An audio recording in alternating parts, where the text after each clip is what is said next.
Hey everyone! In this quick tutorial, I'm going to show you exactly how to fix the old messages not loading problem on Instagram.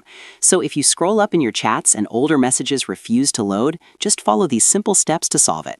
Alright, let's dive in. First, open the Settings app on your phone. Inside Settings, scroll down until you find Apps, then tap on it. Now look for Manage Apps or App Management and open it. The name may be slightly different depending on your device.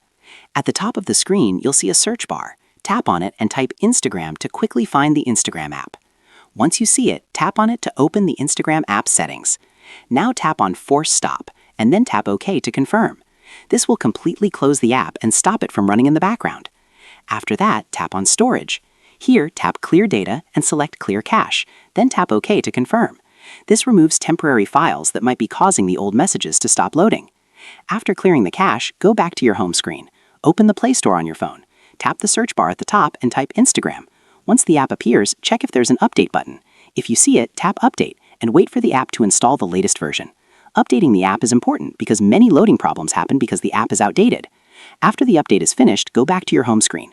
Press and hold the power button on your phone, then select Restart to reboot your device. Restarting helps refresh the system and apply the changes you just made. Once your phone turns back on, open Instagram again and check your chats. In most cases, the chat theme option should now appear normally. If the problem still continues, it might be a temporary server issue or bug from Instagram's side, and it usually gets fixed automatically after some time or in the next app update.